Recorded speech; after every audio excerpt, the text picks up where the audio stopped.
મધ્યપ્રદેશના મુખ્યમંત્રી ડોક્ટર મોહન યાદવે ગ્લોબલ ઇન્વેસ્ટર્સ સમિટ 2025ના સમાપન સમારોહમાં રાજ્યની પ્રાકૃતિક સંસાધનો અને રોકાણકાર મૈત્રીપૂર્ણ નીતિઓ પર ભાર મૂક્યો। ડોક્ટર મોહન યાદવે જણાવ્યું કે પ્રકૃતિએ દૈવી આશીર્વાદ સાથે મધ્યપ્રદેશ પર વિશેષ કૃપા કરી છે।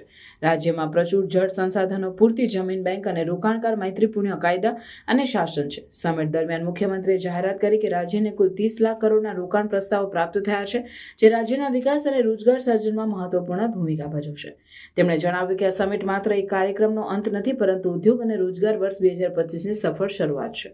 મુખ્યમંત્રીએ રાજ્યની નવી 18 રોકાણ નીતિઓનું ઉદ્ઘાટન કરવા બદલ પ્રધાનમંત્રી નરેન્દ્ર મોદીનો આભાર માન્યો અને જણાવ્યું કે પ્રધાનમંત્રીના નેતૃત્વ હેઠળ ભારત સરકારે અનુકૂળ રોકાણ વાતાવરણ બનાવ્યું છે। તેમણે રાજ્યમાં સિંગલ વિન્ડો સિસ્ટમ અને કલેક્ટર સ્તરે ઉદ્યોગ પ્રકોષ્ઠ જેવી સુવિધાઓનો ઉલ્લેખ કર્યો, જે રોકાણકારોને સરળતા પ્રદાન કરશે। આ સમિટમાં 60થી વધુ દેશોના 100થી વધુ વિદેશી પ્રતિનિધિઓએ ભાગ લીધો હતો અને 9 દેશોએ પાર્ટનર દેશ તરીકે સહભાગિતા દર્શાવી હતી। મુખ્યમંત્રીએ આ સમિટને રાજ્યની અર્થવ્યવસ્થાને નવી ઊંચાઈઓ પર લઈ જવાની દિશામાં એક ऐतिहासिक पहल गणावी। बीच उप मुख्यमंत्री द्वय श्रीमान जगदीश देवड़ा जी, श्रीमान राजेंद्र शुक्ला जी, श्री मोहित मल्होत्रा जी, डाबर समूह माननीय उद्योगपति हैं, अडानी समूह के माननीय राजेश अडानी जी, माननीय सिद्धार्थ जैन जी, सुश्री स्वाति सलगांवकर जी, श्री SK अग्रवाल जी, श्री थॉमस चेरियन जी, पूरे मंच का अभिनंदन करें एक बार फिर हमारे आज के समापन सत्र का।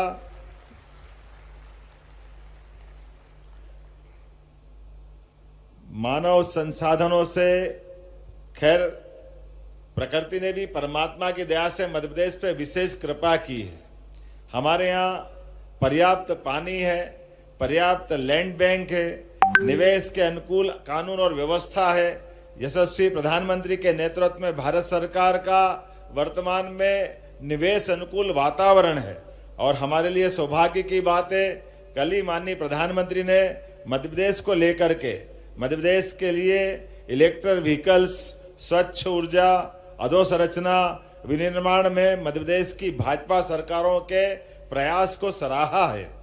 माननीय गृह मंत्री जी को अवगत कराना चाहूंगा, 1 वर्ष पूर्व हमने अपनी सरकार आपके आशीर्वाद के गठन के बाद लगातार निवेश के मामले में रीजनल इंडस्ट्री कॉन्क्लेव की यात्रा प्रारंभ की थी, जिसको संभाग पर औद्योगिक निवेश के सम्मेलन के रूप में रीजनल इंडस्ट्री कॉन्क्लेव का नाम दिया और बाबा महाकाल की नगरी उज्जैन के बाद जबलपुर, ग्वालियर, सागर, रीवा, शहडोल, नर्मदापुरम ऐसे संभाग केंद्रों पर ये 7 अपनी अलग अलग प्रकार की समिट करते हुए और देश के अंदर भी मुंबई, कोयम्बटूर, बेंगलोर, कोलकाता, पुणे, दिल्ली में हमारे लिए इंटरेक्टिव सेशन आयोजित किए गए और अंतर्राष्ट्रीय स्तर पर यूके, जर्मनी, जापान में मध्य प्रदेश की विकास गाथा को प्रस्तुत करते हुए विकास के इस आयाम से सबको परिचित कराने का हमने एक तरह से पूरा वर्ष, लोकसभा चुनाव का अगर समय छोड़ दें तो पूरे समय हमने निवेश के लिए इसी प्रकार का इकोसिस्टम बनाने का प्रयास किया। मुझे इस बात की प्रसन्नता है, मध्य प्रदेश सरकार के इस संकल्प के बलबूते पर देश विदेश के उद्योगपतियों ने अपने खुद की मन की जिज्ञासाओं के समाधान करते हुए लगातार मध्य प्रदेश के साथ जुड़ने के संकल्प के साथ आगे बढ़ने के लिए हमारी हौसला अफजाई की। मुझे इस बात की प्रसन्नता है, जब हमने व्यापक रोडमैप बनाने का प्रयास किया तो अपने यहाँ पर कई सुधार भी जो अभी CS ने बताए उनको लाने का प्रयास किया। सिंगल विंडो सिस्टम, कलेक्टर के यहाँ उद्योग प्रकोष्ठ, ताकि निवेशक को अनावश्यक परेशानी नहीं हो और अपने काम को करने के लिए सरलता से वो आगे बढ़े।